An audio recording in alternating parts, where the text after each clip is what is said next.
Hi everyone, and welcome to Chaser of the Dawn Gaming, and today, this video will cover top 10 things we can expect from the Bespin DLC from Star Wars Battlefront EA. Bespin is just around the corner, so I'm going to go ahead and share 10 things, not in any particular order, that we can expect to see in the Bespin DLC. Let's start with item number 1. First off, everyone saw this coming, the Carbonite Chamber.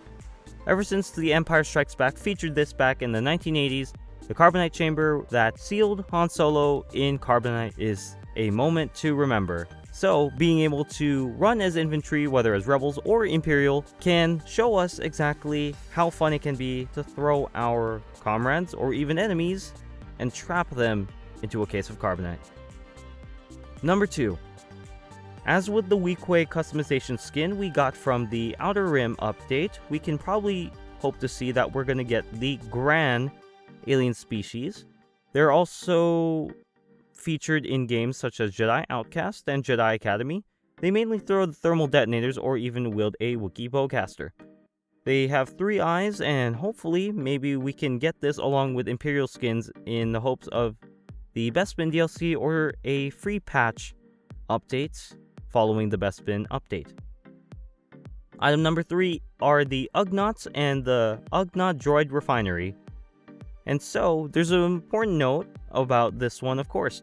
UGNAUGHTS are the pig-like creatures that we saw were playing keep away with C-3PO's head and his arms and legs from Chewie in Empire Strikes Back. And so, this was a very comedic moment, and so, anyone can make a safe bet that we will most likely see this part, because there are quite a lot of Easter eggs in this room alone. If you folks can go ahead and backtrack to Empire Strikes Back, you can see a model that looks like IG-88B. The reason why I call him IG-88B is because back in Legends in the Star Wars comic, there were 2 IG-88s, or even perhaps more. From my memory, we're just going to go ahead and talk about IG-88A and IG-88B. The one that we saw in Empire Strikes Back is IG-88B, who is the world-class bounty hunter who was assigned to search for Han Solo and the Millennium Falcon and track them down to Cloud City. And in Legends, Boba Fett and IG-88B crossed paths, and Boba Fett put an end to IG-88B and was left here in the UGNAUGHT droid refinery right here, where we saw Chewie, the UGNAUGHTS, and C-3PO. So on to item number 4, we can hope to see the Bespin platforms having a few vehicles, not necessarily flyable, at least on infantry maps or even CQCs. Hopefully we will probably be able to see the Slave 1, the Storm 4 Twin Pod Cloud Car, also known as the Cloud Car, the Millennium Falcon, LANDO'S Lady Luck, or even DENGAR'S ship, the Punisher. This would be pretty neat because it will expand on the platforms that we saw in the Empire Strikes Back in Cloud City, and if we got a chance to see it, it would be pretty nice eye candy. And we know what DICE did with the Outer Rim DLC with Jabba's Palace. We saw a lot of really good Easter eggs, such as the Gamorrean guards, and also even all the other droids that we saw along with the Rancor. So it would be pretty nice to see some vehicles that happen to land on the platforms. Even the Lady Luck, even though it's not sure if it's declared canon, but even though it was Legends from games such as Jedi Outcast and even in other media, but it was also featured in the Clone Wars during the episode with where Obi-Wan Kenobi went undercover as Greco Hardeen when he was traveling with Cad Bane and Moralo Ival against Anakin Skywalker and Ahsoka Tano. The Lady Luck has a very similar ship design, and so if we even get to see DENGAR'S ship, now that would be pretty interesting. Now on to item 5 would be to have the map of the Bespin Undercity, also known as the area where Darth Vader and Luke Skywalker fought right before Luke lost his hand at the hands of Vader during their duel. And being able to fight under here, not even sure if the map will be limited to just this area only, because it would seem to be pretty small. Given it's just the platform with the railings and the sides of the structure, it would be pretty much tight quarters combat, and I'm pretty sure a lot of people want to look for something fresh, since the Outer Rim DLC was purely close quarters combat maps. So maybe we can expect a close quarters combat map of the Bespin Undercity, or we can expect something new. So hopefully we can go beyond that. And one really brief thing that we can hope to see with the Bespin Undercity are the aftermath of Darth Vader and Luke's duel, such as the broken window that Luke fell out through when Vader was using the Force to clear out the debris and the equipment, and when he was throwing all that machinery at Luke during their duel, just using the Force on our sad blue lightsaber wielding Padawan there at the time.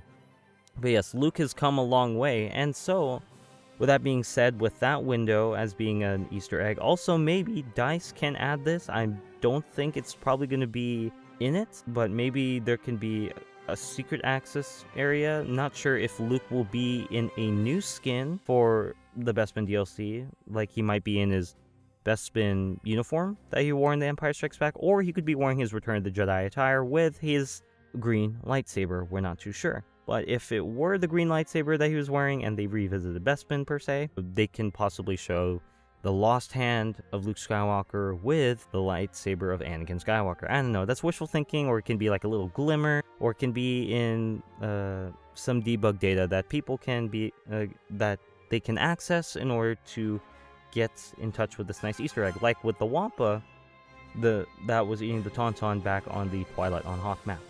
But enough of that. We're going to go ahead and carry on to item number 6. The TIBANA gas storage platforms. For those who have played the Rogue Squadron series, a lot of people are able to remember this term of the TIBANA gas storage platforms. These would be platforms that were heavily monitored by the Imperials in order to regulate the TIBANA gas storage numbers of their natural resource that they mined on Bespin.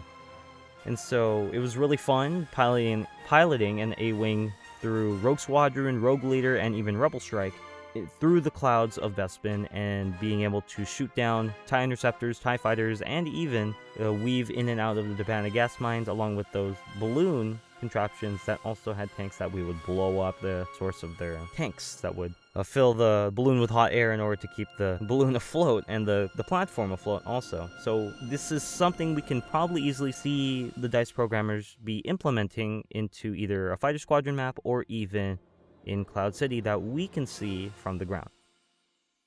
And then item number 7 would be Lando's voice actor. Throughout Star Wars media, there have been consistently 2 people who have voiced Lando. Lando's original actor, Billy D. Williams, or even Oba Babatunde. Oba Babatunde voiced Lando in mediums such as Star Wars Rebel Strike and Rogue Leader. For the Rogue Squadron series, Billy D. Williams has voiced Lando over the course of Star Wars Rebels and Jedi Outcasts, and other familiar mediums also. It would be a welcome addition to have Billy D. Williams come back to reprise his role as Lando, but Oba Babatunde is second to none to being able to portray the legendary gambler Lando Calrissian. And on to number 8 is another voice actor. Easter egg would be for Dengar. As some people know, or a lot of you know, Dengar was voiced by Simon Pegg in the Clone Wars. A very much younger counterpart of Dengar, as a matter of fact, as we can see right here in this clip.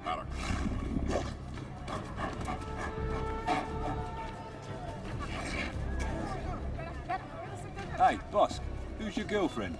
Shut up! And as a lot of people may know, Simon Pegg has played the role of both Star Wars and Star Trek characters. In Star Wars, he's recently played the role of Unkar Plutt from Star Wars The Force Awakens, and also Simon Pegg is well known for his role as Scotty in the Star Trek 2009, Star Trek Into Darkness, and the upcoming Star Trek Beyond, the inventor and creator of the transwarp beaming device. But even though this is Star Wars, it would be very interesting to see Simon Pegg go ahead and voice Dengar again, or even perhaps get a new voice actor. But it would be a pretty nice nod if they got Simon Pegg back on board for even Battlefront EA. And on to item number 9, Fighter Squadron, where we'll be able to see Cloud City and also possibly locales that we could have seen from from The Empire Strikes Back, from above the city and below the city. What I mean by that is possibly see the same pole that Luke Skywalker was hanging off on during the final act of The Empire Strikes Back. And it would be pretty nice. Not that it would much be there, but that would make for a very barren but very nostalgic type of Fighter Squadron map if it was underneath the city. It would also be pretty cool to also hang around in Fighter Squadron outside of the city, like the outskirts of Cloud City, or even above the city, which was exhibited a lot in the Rogue Squadron games. And so, it would be nice to see TIBANA gas platforms and even the underbelly of Cloud City to see familiar locales of the marvelous city in the sky. And finally, number 10 would be the music cues. As a lot of people were able to recognize, the team from DICE has intermixed their own spin on the Star Wars original trilogy soundtrack with their own tracks, like the Jawa Sandcrawler, the rhythm, the sound of the score of it. And so hopefully most likely they're going to go ahead and mix the tracks from Empire Strikes Back that took place around the events of Cloud City, such as Betrayal at Bespin, which can possibly be a loading screen for the Imperials when you're on the Imperial side, if you're playing a game mode, with the second track being Deal with the Dark Lord confronting Lando for the loading screen for the Rebels, Mending a Droid, Han's Torture for finishing a round with the Rebels and going to be Imperial in the next round or change around. The next track would be Arriving at Cloud City Carbon Freezing Chamber when you finish a round as the Imperials and going to be the Rebels on the next round. And Departure of Boba Fett, which is a famous track that we've already heard in Battlefront EA when someone has a hero pickup and they select Boba Fett. It's that triumphant, very mysterious and menacing track right there that we already see. So it's a highly probable given that we're going to hear that track again. Also, we will be hearing most likely Escaping Cloud City when we are playing infantry maps.